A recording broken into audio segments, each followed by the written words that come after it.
Has the financial crisis left banks overregulated? I think they've had to increase regulation on banks, because if you don't, they will go for the lowest denominator of capital they possibly can. And we've seen that regulation in the UK has increased capital ratios in most banks to over 11%. It's much higher than it was before the crisis, and that's a good thing. But you've got to be careful not to go too far, because if you overregulate banks, it might cause lending to fall. Now, we don't want lending to go back to the same rates that it was back before the crisis, but equally we don't want to constrict lending more than we need to. So we need regulation, but not too much of it. How confident are you in the recovery of the financial sector, with increasing dividends and a possible hike rate by the Federal Reserve and so forth? Well, a hike by the US would signal that we are looking at a stronger economy, a stronger world economy, a stronger domestic economy. And if that's the case, and it is a reasonable expectation that growth is recovering, that inflation is rising back to its target, then I don't think a rate hike is a bad thing. It's a bit like when an exchange rate goes up, just like the US exchange rate's gone up. If it goes up for no reason, then you need to be worried. If it goes up because it's a reflection of the fact that the economy is doing better, then that's absolutely fine. But you've got to be careful that the Fed or any central bank doesn't make a policy error. They need to make sure that they go very slowly to test the water, to raise interest rates once, see what the impact of that rate hike is, and make sure that they don't raise too quickly. Look at the UK, for example. If you were to raise rates in the UK too quickly, you might find that people who are over-levered, who've bought houses recently, their price-to-income ratios, their debt-to-income ratios are huge. You raise interest rates for them, and that could cause some serious problems. Not for the remainder of the population who've owned houses for a long period of time and bought them with interest rates at very high levels and much lower debt-to-income ratios, but for people who bought them more recently, you could cause serious problems. All right. What first got you into finance and economics? Well, I did a PhD in Bristol. I studied economics in Bangor, in North Wales, and after doing a lot of academic work, and I taught a bit in Bristol as well, did some tutorials, did some lectures, a lecture series. I think after that I figured that I wanted to try my economics out on the real world, and I've never looked back. All right, that's great. Do you have any advice for students who are seeking a similar career in finance? I think if you want to be an economist for a bank or for a major financial institution, these days so many students are doing extra degrees, whether it be a master's or a PhD. I'm not sure you need to go that far, but you often find out if you're going to specialise in a topic such as economics in an investment bank, very few people don't have a second degree. I think you don't need a PhD necessarily, but certainly a master's degree would help. But obviously a passion for economics is what you need. Of course. There's been a lot of talk over Brexit in the last few weeks. What do you think are the disadvantages and advantages, if any? Well, the Brexit vote is, we don't know when it's going to happen yet.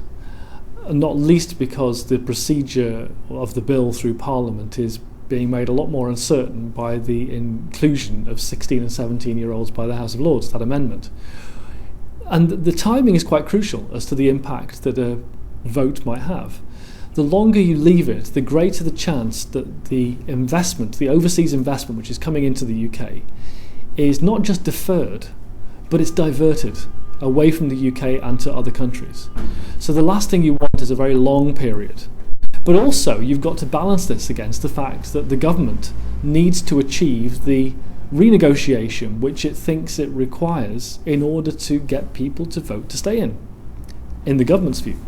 So it's striking a balance between not doing it too quickly to allow the renegotiation to take place, but also not taking too long, otherwise you might impact the investment side of the economy. So that's probably it's the balancing act of getting this right. And the timing of it's crucial as well for things like the migration crisis. If we saw the same over the next summer as we did over this summer, holding a referendum in September might not be the best timing if the government wants to pass this and keep us in the EU.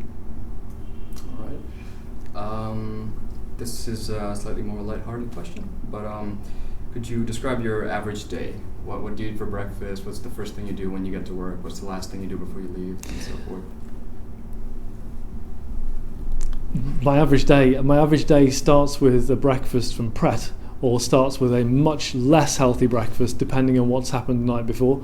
Then I'll go on to probably popping round to our trading and sales desks to speak to them about the day ahead and what's likely to happen. We get some economic data out probably around about 9 to 10 o'clock in the morning. The Office for National Statistics publishes things like GDP at 9:30. We analyse that. We make a view on what that means for our forecast for interest rates, maybe write a bit more about it if it's a big bit of data or it's moved more significantly away from what we were expecting. And then maybe in the afternoon we'll see clients, we will write larger articles for our weeklies, we will write articles for our longer looking ahead articles, such as ones where we publish forecasts for the next quarter or next year. So there's a lot of forecasting, there's a lot of talking to clients, and there's a lot of analysing data. All right. I'm almost done. I'm checking if I can squeeze one last question. If you had to bet on one stock or one country to invest in for the next year, what would it be? Okay, well, what I could say is that the UK equity markets underperformed a lot of other equity markets for the simple reason that we are so exposed to what's happening globally, particularly for oil companies in the FTSE 100. And oil prices have gone down a lot, therefore we have seen oil companies underperform. So if you see oil prices remaining weak, if they fall even further, that's not our forecast, but if that happens, you might not want to be long the FTSE 100. So there might be other economies, other stock markets where you might prefer to put your money. In the longer run, demographics might mean that India may be a good place to put your money, but there is a lot of low-hanging fruit in terms of the reforms that need to be done. But when you speak to investors, when we've spoken to investors in the past, it looks very likely that they are not happy with the pace of reforms and would like it to be stepped up. That's certainly the evidence that we've found. And so while there's a lot of low-hanging fruit, I'm not entirely sure that will all be picked quite as quickly as investors would like. But it's a very difficult question to answer.